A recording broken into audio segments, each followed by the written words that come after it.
I'm going to be reviewing Michel Houellebecq's submission. A preface before I review this book is that Houellebecq is definitely my favorite contemporary author, and in the great sea of cringe, general nonsense, and genre fiction, he gives a kind of a breath of fresh air, a beacon of hope that meaningful and decent and entertaining fiction can still be written in the modern day. And before I start this book, there's a passage, as this is the only passage from this book that I wanted to read aloud. I'm going to read it. It's about literature and authors and relationships, so bear with me, it's kind of a long one. Houellebecq says, "The special thing about literature, the major art form of a Western civilization now ending before our very eyes, is not hard to define. Like literature, music can overwhelm you with sudden emotion, can move you to absolute sorrow or ecstasy. Like literature, painting has the power to astonish and to make you see the world through fresh eyes. But only literature can put you in touch with another human spirit as a whole, with all its weaknesses and grandeurs, its limitations, its pettinesses, its obsessions, its beliefs, with whatever it finds moving, interesting, exciting, or repugnant. Only literature can grant you access to a spirit from beyond the grave, a more direct, more complete, deeper access than you'd have in conversation with a friend. Even in our deepest, most lasting friendships, we never speak so openly as when we face a blank page and address an unknown reader. The beauty of an author's style, the music of his sentences have their importance in literature, of course. The depth of an author's reflections, the originality of his thoughts certainly can't be overlooked. But an author is above all a human being, present in his books, and whether he writes very well or very badly hardly matters, as long as he gets the books written and is indeed present in them." I find that rather striking, and I think that pretty much sums up my relationship with Houellebecq, is that whether you like him or not, a lot of people hate him, a lot of people think he's mediocre. He is at the very least present in his books, and he also has a tremendous respect, which he has made very evident through this book, with French author Joris Carl Huysmans, who I have done a book review on his book Against Nature. He has many other books that I love, but he is a central theme, or at least a central author in this book, and Houellebecq definitely has tremendous respect for him. You don't have to have read Huysmans to enjoy this book, but it definitely gives you a bigger or better depth of understanding. So, at the center of contemporary society, there is something bad, which in the past has been characterized or even described as a moral decay, which transformed into an ennui, or you might argue an ennui which transformed into moral decay, but it has since transformed into something different and arguably worse, which is a certain stagnation. And that is the basically huge main idea from which Houellebecq expounds to write this book, is that there's a stagnation at the center of society, or at least at the center of France, and on a bigger scale, Western secular humanist society. And so the question becomes, what next, or what do we do? Because to many people, Houellebecq and myself included, this doesn't work. It doesn't fulfill the needs of these society's inhabitants.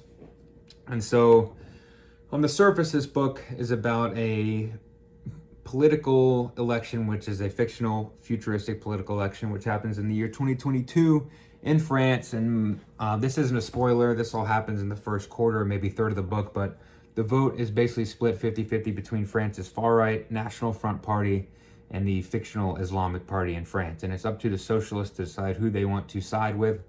And whoever they side with basically will allow that faction to win. And ultimately they decide to side with the fictional Islamic Party of France, and that ushers in a new regime in France. And there is a radical social transformation which happens in France under this new regime.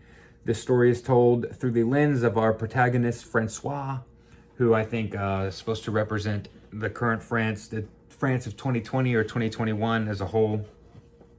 And Francois is a professor of literature at the Sorbonne, and he teaches, and his main field of expertise is Huysmans. And just a little background on Huysmans, because I know I keep bringing him up.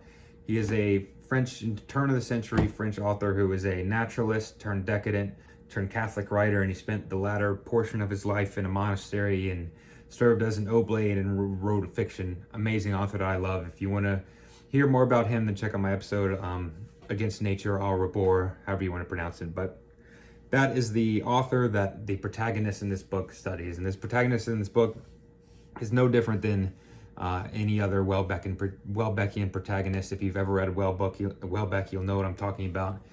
He is a middle-aged man who is very nihilistic isn't the right word, but he thinks the best of his life is behind him, and he is not very hopeful about the future either. And the way that Francois views his life is very, very detached. He almost seems to me like he's a guy up beyond the clouds who views his life in France and, you know, Western society as a whole as very, very detached. He simply observes what is going on. He is not moved emotionally one way or the other by really anything. And throughout the course of this book, the few things that do have meaning to him are basically more or less lost. He has one romantic interest in life, who ends up moving from France, moves to Israel, and basically phases him out of our life.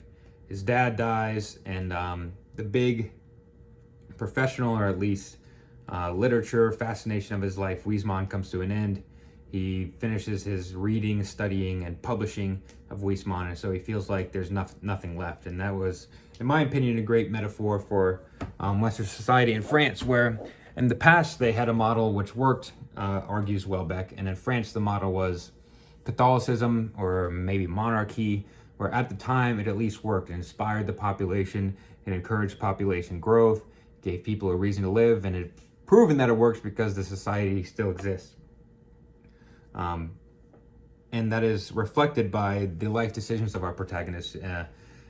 For a large portion of this book, he decides to move or spend an extended amount of time away from school, away from his job, in some mountain of France, I don't remember what it's called, at some monastery, going to mass every day, reading Huysmans, studying Catholicism, trying to attribute some sort of spiritual meaning to his life, or any sort of meaning at all.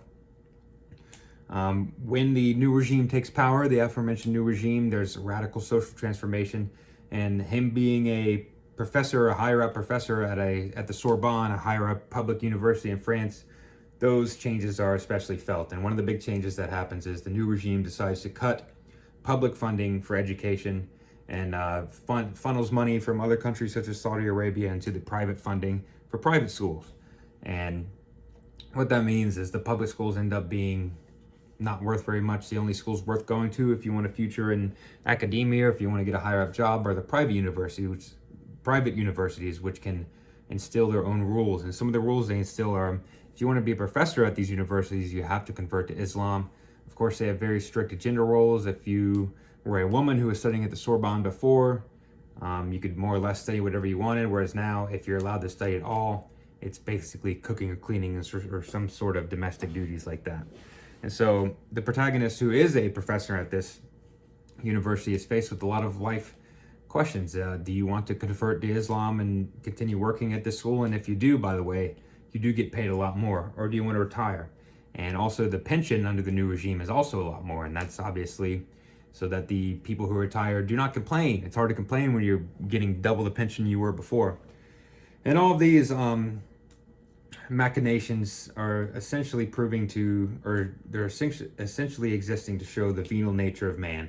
And rather than a cutting diss on the new regime, I think Houellebecq is showing that the modern Western man will basically give in to anything if it means he gets a little bit more money.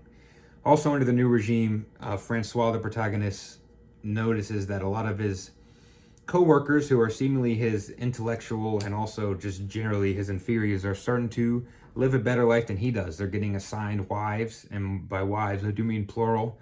Polygamy is definitely a new thing in this new regime, and they are definitely making more money and succeeding in life in ways that they were not before. And this seems to irk Francois a little bit, and it also is basically a microcosm of the question that Houellebecq is asking, which is, what is next? And Houellebecq, in a very daring move, provides an alternative answer to that question, what is next, which is saying that it very well could happen, probably not, but it very well could happen that an Islamic regime takes place. And while a lot of people might not like it, a lot of people would simply submit. And that is another central theme to this book, which is submission. A general theme in pretty much any of the world religions, submitting to a higher power. In this case, also a woman submitting to man, and man submitting to the regime. I'm not going to tell you what the protagonist decides to do at the end, but I will say this is an amazing book written in true Houellebecqian fashion. A lot of people do not like this book for obvious reasons, so if any book disrupts the status quo, naturally, I have to read it. In this case, I love it. I love Houellebecq. It's a 4.43 out of 3. And I went to the food line to try and find, obviously, if I'm reading Houellebecq, I have to do a French wine, All of his characters are usually drinking some sort of French wine. And I found this one which I thought was funny, which is Artie. And it has a Cork dressed up as a Frenchman in his beret and his little scarf or whatever that is, and a very French mustache. And it's kind of, I thought, represented France now, which seems, at least Houellebecq argues, as a shell, a husk of its former self, and almost a parody of what it used to be. And Houellebecq argues that France needs to transform into something else. I've had like 3 sips of this. It tastes like a $7 French wine. But if you read this book, have a glass of French wine. If you do not like having your feathers ruffled, have a couple glasses of French wine to maybe take the edge off. Thank you guys. Tune for your time. Let a friend borrow some money several times. He never paid me back. Asked me again, I told him no. Said it shouldn't be like that. What about that $100 I gave you? Put food on the table. What about that $50 you asked me for gas when you were neighbor? Said you had some money coming. I'll be the first person you come see. Your money came, you went a lot of places, but you didn't come see me. I'm through with you. Wash my hands.